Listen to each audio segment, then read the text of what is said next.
Shabbat Shalom, Bapak Ibu, Saudara-saudari yang dikasihi di dalam Tuhan. Terpujilah Tuhan yang telah memberi kesempatan bagi kita untuk berjumpa di dalam pembelajaran firman-Nya. Sebelumnya kita berdoa. Bapa, dalam nama Tuhan Yesus, terima kasih untuk waktu ini. Engkau berikan bagi kami untuk belajar firman-Mu.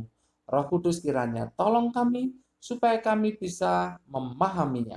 Dalam nama Tuhan Yesus kami berdoa. Amin. Bapak Ibu, saudara-saudari yang dikasihi di dalam Tuhan, hari ini Sabtu 1 Mei 2021, kita akan belajar dari 2 Raja-Raja, pasal yang ke-20, ayat yang ke-7. 2 Raja-Raja, pasal yang ke-20, ayat yang ke-7. Judulnya adalah sebuah kue ara. Sebuah kue ara. Mari kita baca ayatnya.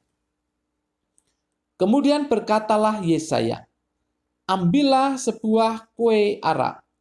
Lalu orang mengambilnya dan ditaruh pada bara itu. Maka sembuhlah ia. Bapak Ibu, saudara-saudari yang dikasihi dalam Tuhan, kisah yang akan kita pelajari ini merupakan kisah yang cukup populer berkenaan dengan Hizkia yang sakit dan kemudian sembuh. Tetapi untuk benda yang satu ini mungkin kita jarang memperhatikan. Kita tidak fokus kepada benda yang satu ini, yaitu kue ara. Kue ara. Apa itu kue ara?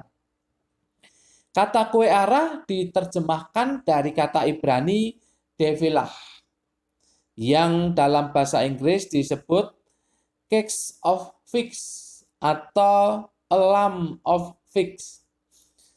Sebagaimana dijelaskan di dalam Alkitab bahwa buah ara merupakan salah satu makanan penting di Israel. Buah ara, baik buah ara yang masih segar maupun buah ara yang sudah kering, merupakan makanan sehari-hari bagi bangsa Israel.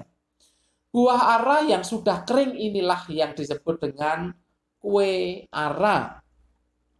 Cara yang umum untuk membuat kue ara adalah mengambil buah ara itu, dipisahkan, lalu dikeringkan.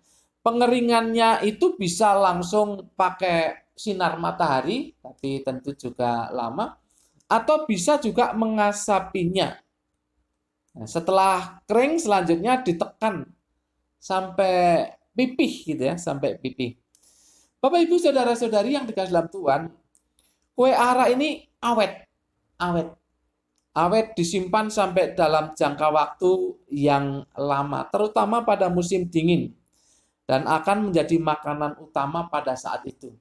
Foto yang saya pampang ini sudah terlalu lama, lebih lama ya daripada yang saya maksud di sini.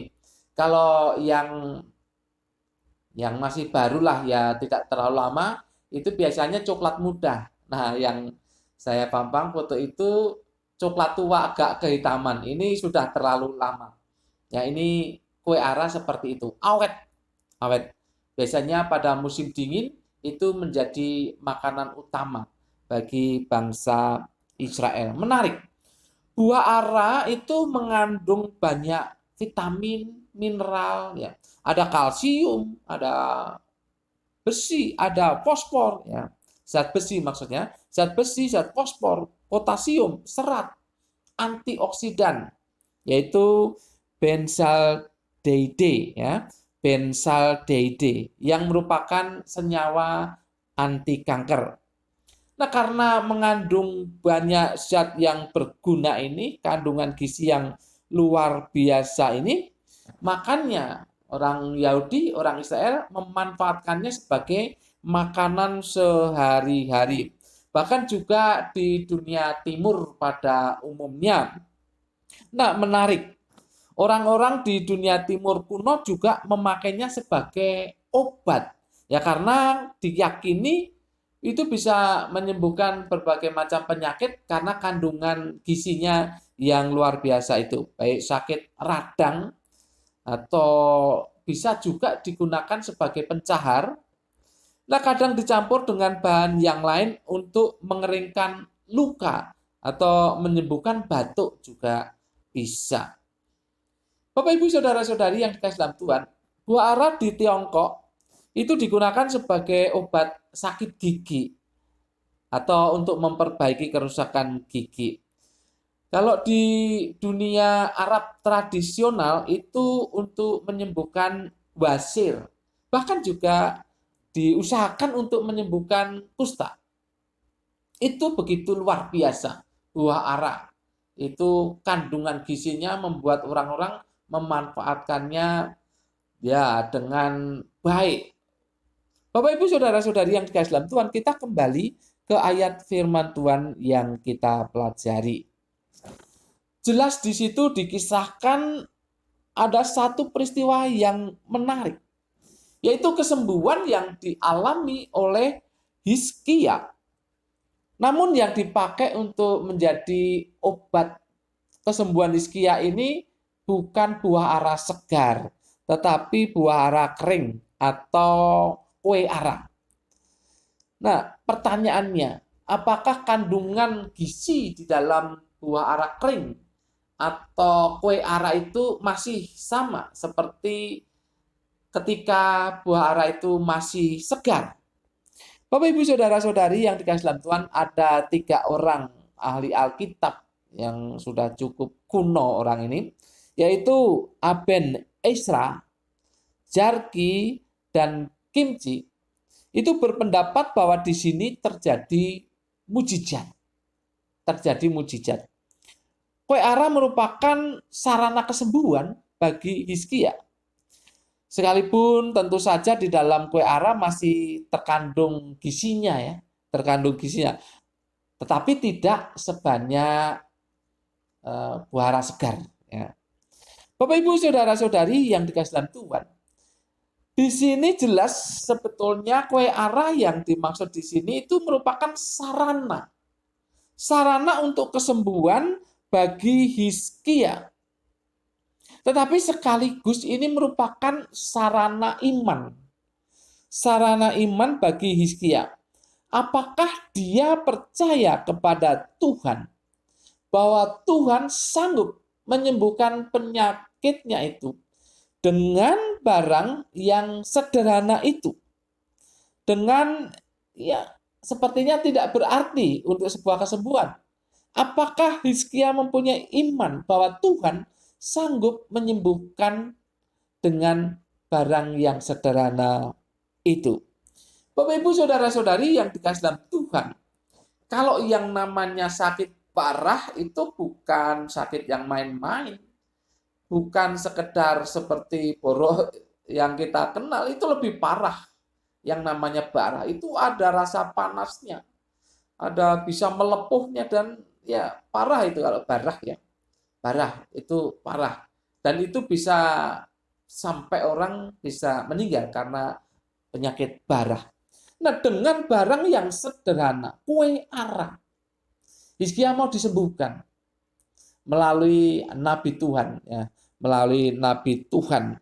Bapak Ibu saudara-saudari yang dikasihi dalam Tuhan, apakah Hizkia beriman kepada Tuhan?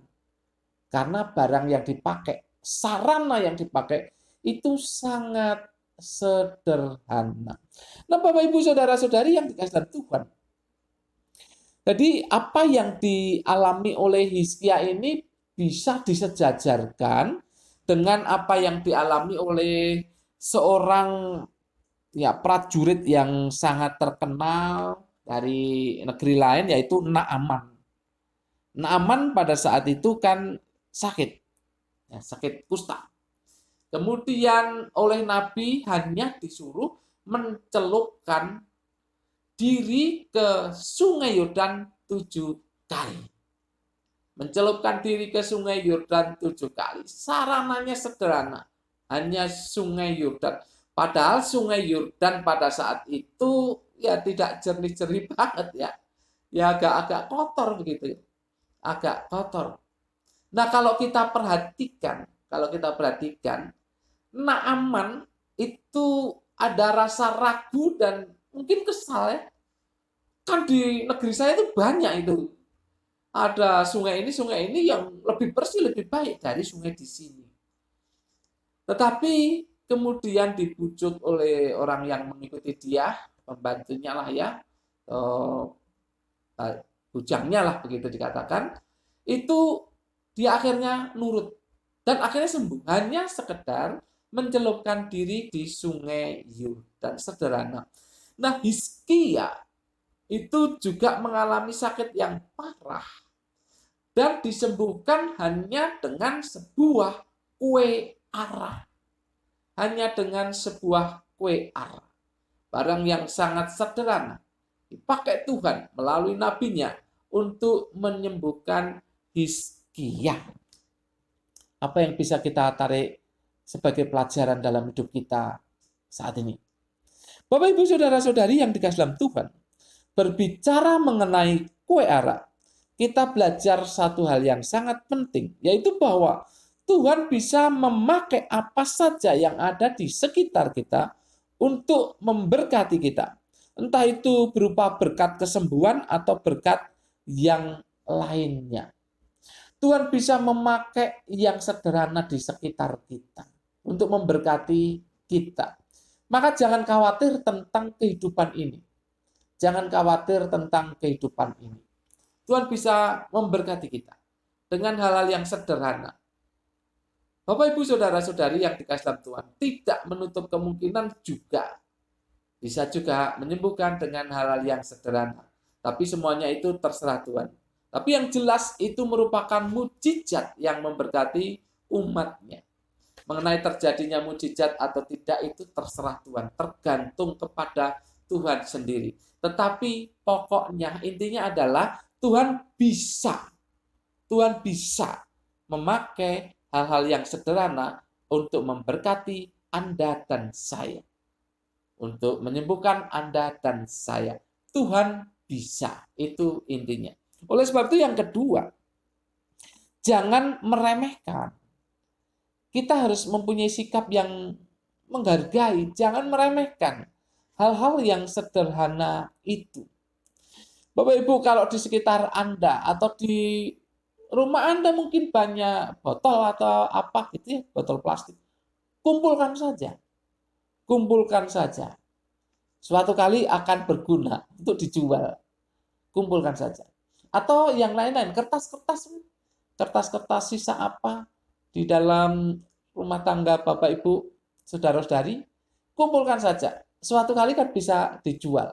Ya paling enggak untuk bungkus gorengan dari orang-orang pedagang itu, pedagang gorengan.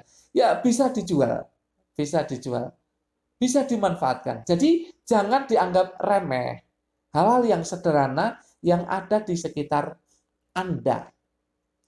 Saya menanam cipluan ya, tapi sudah agak kering, ini harus nanam lagi. Setelah saya baca-baca, buah cipluan itu ada gizinya rupanya. Ya, saya sudah menikmati beberapa buah. Sekarang agak kering, harus diganti lagi. Ya, sederhana. Bapak, Ibu, kalau mempunyai tempat-tempat kecil, tanah yang tidak luas, tanam saja cabai misalkan. Oh, itu berguna. Hal yang sederhana, toh. Hanya Bapak Ibu nabur aja, oh, itu tumbuh sendiri, Tuhan yang menumbuhkan ya. Hanya disirami tentunya ya. Itu tabur aja biji cabai di rumah sekitar Anda itu. Kalau ada lahan kecil yang kosong, yang masih ada tanah, taruh aja biji cabai di situ. Sederhana bukan? Atau yang lainnya. Jadi jangan meremehkan hal-hal yang sederhana itu. Karena Tuhan bisa pakai untuk memberkati kita.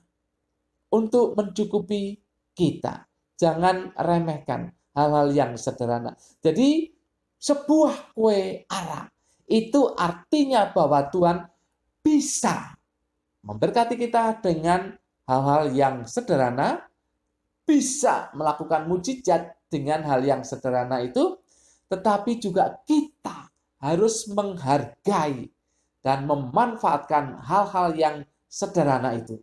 Supaya berkat Tuhan itu tidak terhalang oleh karena keangkuhan kita. Kita tetap menghargai hal yang sederhana sebagai bagian dari berkat Tuhan. Sehingga hati kita penuh ucapan syukur sekalipun kita melihat hal yang sederhana itu yang Tuhan berikan untuk memberkati kita.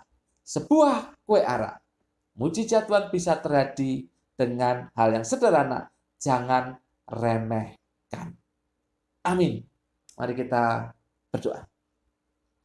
Bapa, dalam nama Tuhan Yesus, terima kasih untuk firman-Mu. Kami sudah belajar. Biarlah Roh Kudus yang menolong kami untuk kami bisa menerapkannya. Kami berdoa kiranya kami tidak meremehkan hal-hal yang sederhana. Dan Tuhan pakai itu untuk memberkati kami. Terima kasih Bapa atas firman-Mu. Dalam nama Tuhan Yesus, kami berdoa dan mengucap syukur. Semua yang percaya katakan amin. Tuhan memberkati Bapak, Ibu, Saudara-saudari senantiasa.